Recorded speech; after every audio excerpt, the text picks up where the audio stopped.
ولا تتبعوا خطوات الشيطان إنه لكم عدو مبين.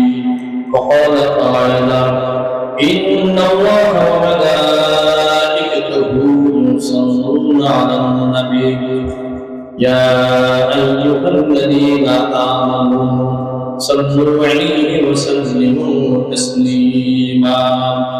اللهم صل على محمد وعلى آل محمد كما صليت على إبراهيم وعلى آل إبراهيم إنك حميد مجيد. اللهم بارك على محمد وعلى آل محمد كما باركت على إبراهيم وعلى آل إبراهيم إنك حميد مجيد. معزز محترم حضرات علماء کرام، ফুজালায়ে ইলম, সর্বস্তরের ভাইরা, পর্দা আড়ালের মা ও ভাইরা, আল্লাহ পাকের দরবারে লাখো কোটি শুকর। আমাদের হায়াতের কিছু অংশ আজকে সুন্দর একটা পরিবেশে, রুহানি পরিবেশে, ওলামায়ে কেরামের সহবতে এই জান্নাতের বাগিচায় কাটানোর সুযোগ হলো। আল্লাহ পাক তৌফিক দান করলেন। এর জন্য সবাই শুকরিয়া করি আলহামদুলিল্লাহ। অনেকেরই জানা থাকার কথা, কেন আলহামদুলিল্লাহ বললাম?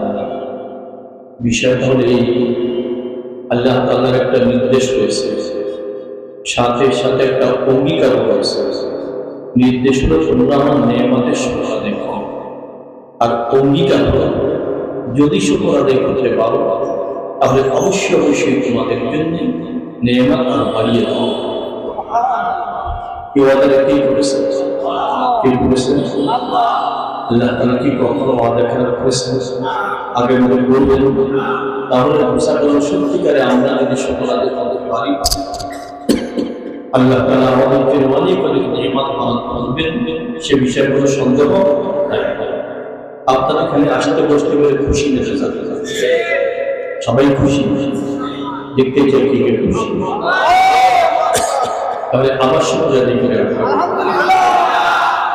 আমার ভাইয়েরা, আমার ছেলেরা, আমার আব্বারা, রাত কিন্তু অনেক হয়ে গেছে।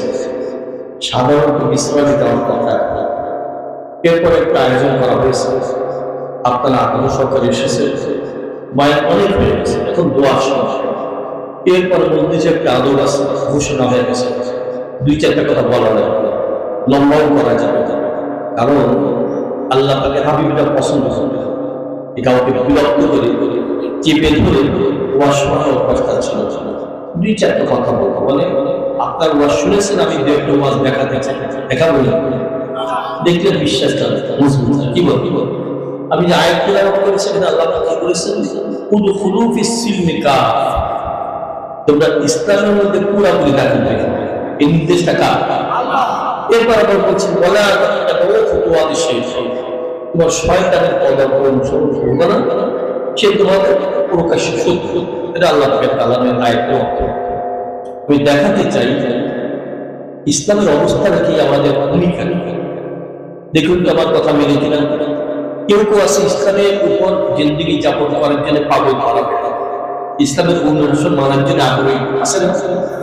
কেউ আছে মানতে পারে না, অনুতপ্ত আছে। কেউ আছে মানতে পারে না, মানে না, অনুতপ্তও হয় না, আছে না? কেউ আছে অনুতপ্ত হয় না, বরং ইসলামের বিপরীত অবস্থান নেয়, আছে না? ইসলামের দুশ্মনী করে। তাহলে আমি ওয়াজ দেখালাম, ঠিক আছে না? এখন দেখেন ইসলামের অনুশাসন মানলে কি হয়। একটা ছেলের কথা বলে, একটা ছেলে যদি ইসলামের আলোকিত হয়, সে কি বাবার সঙ্গে কখনো বিয়াদবি করে? হ্যাঁ, মায়ের সঙ্গে বিয়াদবি করে, মুরব্বীদের সঙ্গে অশ্লীলতার আচরণ করে। তাহলে বোঝা গেছে ইসলামের আলো যদি প্রবিষ্ট হয়, সে একজন ভালো মানুষ হয়। তার একটু কষ্ট, একটু ফ্যাক্টরি কথা এই যে শ্রমিক, তার মধ্যে ইসলামের আলো যদি প্রবেশিত হয়, সে কি মালিকের ক্ষতি করতে পারে? পারেন না। যদি মালিক সে যদি ইসলামের অনুশাসন মেনে চলে, শ্রমিকের হক নষ্ট করতে পারে?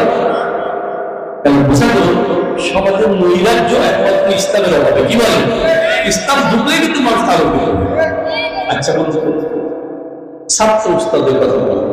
একজন ছাত্র যখন ইসলামের অনুশাসন মানে, সে কি উস্তাদের সঙ্গে বিয়াদবি করতে পারে? কি করে? আলো রক্ষা করতে নাকি?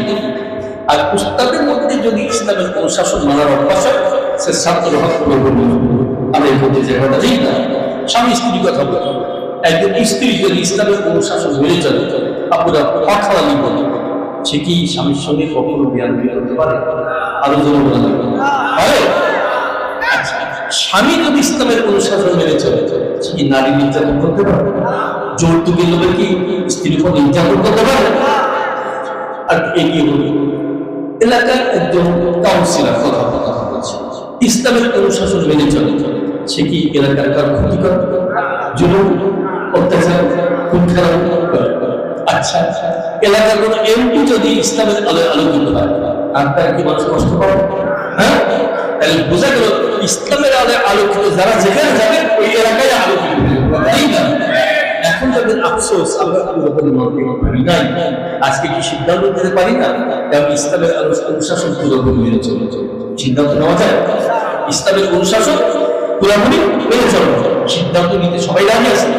কবে থেকে চেষ্টা করার থেকে হবে, যদি মনের থেকে হবে আল্লাহ খুশি হয়েছে, খুশি হয়েছে। উদাহরণ দিতে মন চাচ্ছিল, কষ্ট হচ্ছে দেখি, আবার কষ্ট দিয়ে আজকে আর কিন্তু ঠিক একটু উদাহরণ দেব। এই ঈমান ইসলামের আলো যদি তার কলবের মধ্যে ঢুকে যায়, এমন অবস্থায় ঘর ছাড়তে রাজি, বাড়ি ছাড়তে রাজি, আপন ছাড়তে রাজি, ইসলাম ছাড়তে রাজি না, এমন প্রমাণ আছে যে রাজি বলে। প্রথম দিকে যখন রাসূলুল্লাহ সাল্লাল্লাহু আলাইহি ওয়াসাল্লাম দ্বীনের দাওয়াত শুরু করলেন, তখন অবস্থা কেমন ছিল? চতুর্দিকে জুলুম অত্যাচার শুরু হয়েছিল। ইতিহাস জানেন না? কি বলেন? যারা মুসলমান অর্থাৎ যারা ঈমান গ্রহণ করেছে, কেউ নিরাপদে আছে, এটা বলি। যখন এই অবস্থা হলো, সান্ত্বনা পাওয়ার জন্য পরামর্শ দিয়ে কার কাছে যেতেন? রাসূলুল্লাহ। আবার জবাব করে দিলেন, কার কাছে যেতেন? প্রথমে একজাক্ট মনে হয়েছে, ইয়া রাসূলুল্লাহ, ক্রমাগত নির্যাতন শুরু হয়েছে, কি ক্ষতি হয়?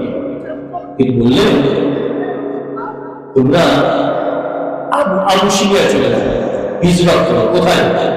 আবু সিরিয়া। ওইখানে একটা বাদশা আছে, ন্যায় করার বাদশা, আহলে কিতাব, বাচ্চাটা নাজ্জাশী। তোমরা সেখানে গেলে নিরাপদে থাকতে পারবে। কথাটা বললেন কি? রাসূলুল্লাহ এই পরামর্শ তার তরফ থেকে আসছে, আল্লাহ পাকের তরফ থেকে। ব্যাস, একটা কি রেডি হয়ে গেল। সেখানে ছিল 12 জন পুরুষ, 4 জন মহিলা। পুরুষ কতজন? মহিলা আমরা বলবো তখন কি এই প্লেনের অবস্থা ছিল? প্লেনটা মোটরসাইকেল, হ্যাঁ, অবস্থা কেমন ছিল? পাথুরে জমি, বালুময় জমির উপর দিয়ে যেতে হতো নাকি? কত সে আবশ্যক, কারণ পরামর্শকে দিয়েছেন রাসূলুল্লাহ। এই যে ঘর ছাড়তে রাজি, বাড়ি ছাড়তে রাজি, ইসলাম ছাড়তে রাজি, চলে গেছে সেই আবু সিরিয়া। মক্কায় খবর হয়ে গেছে, ওরা চলে গেছে। এই মক্কার মুশরিকরা মানতে পারেনি। ওরা চিন্তা করতেছে যে কোনো জায়গায় ফেরত আসবে। ওরা একটা গুজব রটায় গেছে যে মক্কা নিরাপদ, সবাই মুসলমান হয়ে গেছে, এরকম বর্তমানে গুজব ছড়া কি মানে? ওরা সরল বিশ্বাস চলে আসতেছে দেশে। বর্ডারের কাছে এসে চলে ভিন্ন কাজ, অর্থাৎ জুলুম অত্যাচার আগে যা ছিল তার থেকে আরো কেউ ফিরে গেলে, আর কেউ আপন আত্মীয় আশ্রয় থেকে গেলে। এবার বলুন, আপনারা জুলুম অত্যাচার কম না আরো বেশি? জবাব দিয়ে বলুন। মাত্রা যখন অনেক বেড়ে গেছে, আবার তার কার কাছে গেছে? জুলুমের মাত্রা অনেক বেড়ে গেছে। আবার বললেন, তোমরা হিজরত করো কাজে আবু সিরিয়া। এখানে তো কি আছে? বাচ্চা আছে, আহলে কিতাব। এবার কি বড় হয়ে গেছে? 83 জন পুরুষ, 18 জন মহিলা। কত হয়? 83,101 তারা গেছে। এবার মক্কার মুশরিক যারা ওদের হিংসার আগুন দাউদাউ করে জ্বলে উঠেছে। এখানে থাকে নাই ওই দেশে গিয়ে নিরাপদে বসবাস করবে, এটা মুশরিকরা মানতে পারে। ওরা চিন্তা করছে আমরা একটা টিম পাঠাবো, কার কাছে? বাচ্চার কাছে, যাতে করে আমাদের সেই লোকগুলো ফেরত দিয়ে দেবে। টিম একটা কাছে সংক্ষেপে গেছে যে বলছে বাচ্চা না, আমাদের সাধারণ মানুষ বুঝে না, ওরা বিপদগামী হয়ে গেছে। ওরা বাপ দাদার আমল থেকে করে আসার ধর্ম ছেড়ে দিয়েছে, নতুন এক ধর্ম পালন করতেছে। আমাদের মুরব্বীরা বলেছেন যে আমাদের সাথে এই টিভিকে পাঠিয়ে দিতে। বাচ্চা কেমন ছিল? এরপরে ছিল না, বলছে আমি আগে সিদ্ধান্ত দিতে পারবো। তাদের কাছে আমার কথা শোনা, আগামীকাল সকালে বৈঠক। মুসলমানদের কাছে খবর গেছে, তারা সাথে সাথে পরামর্শ করছে। বাচ্চা খবর দিয়েছে যাওয়াই লাগবে, আমরা এই দেশে এসেছি। চিন্তা করতেছে যদি বাচ্চা রাজি হয়ে যায়, ওদের সাথে পাঠিয়ে দেয়, জুলুম অত্যাচার কমবে না আরো বাড়বে। হ্যাঁ, তাহলে একটা সিদ্ধান্ত, আমরা মিথ্যা বলবো না, যা পুরোপুরি সত্য বলবো। এই সত্যের জন্য দেশ ছেড়েছি, এই সত্য মোতাকাল্লিমকে কথা বলবে। জাফর রাদিয়াল্লাহু তাআলা মোতাকাল্লিম, তিনি কথা বলবেন। রাত দরবার তো সবাই কথা বলতে পারবে। আগামীকাল বৈঠক হবে, চলে আসছে। এইবার একে শুনতেছে কি আপনারা যারা এসেছেন পরবর্তীতে বলবো কি? বাচ্চা নামটা আমাদের একদম সাধারণ মানুষ বোঝে না, বিপদগামী। ওরা ধর্ম ছেড়ে দিয়ে নতুন এক ধর্ম পালন করতেছে, আপনার কাছে আশ্রয় নিয়েছে। আমাদের মুরব্বীরা বলেছেন আমাদের সাথে পাঠিয়ে দেন। তাই এবার আপনারা বলেন, মানে মুসলমানদের উদ্দেশ্যে আপনারা বলেন। আর জাফর রাদিয়াল্লাহু তাআলা কিছু শুরু করে দিয়েছে। বাচ্চা নামটা আল্লাহ আমাদের কাছে একজন নবী পাঠিয়েছেন, তিনি হচ্ছেন মুহাম্মদুর রাসূলুল্লাহ। তারপরে কিতাব নাযিল হয়েছে, সেই কিতাবের নাম কি পরামর্শ দেন? নামাজ পড়তে বলে, আত্মীয়তার সম্পর্ক ঠিক রাখতে বলে, খুব খারাপ জিনা ব্যবসা নিষেধ করে, অনেক অনেক কথা বলেছে। আরো বলে যে কিতাব নাযিল হয়েছে, কিতাবের নাম কি বলেছেন? এখন বাচ্চা বলতেছে যে আল কোরআন থেকে তোমরা কি শোনাতে পারবে? আমি শুনি। বাচ্চা কিন্তু আলেম ছিল, আহলে কিতাবের আলেম, রাজদরবার আলেম ছিল। এখন ওকে দাঁড়িয়ে গেছে মুসলমানদের পক্ষে সূরা মারিয়াম থেকে মাত্র কয়েকটা একটা সাথে সাথে বাচ্চা নিজে তো আলেম বুঝে গেছে, তার চোখ দিয়ে দর্শন করে পানি পড়া শুরু করেছে।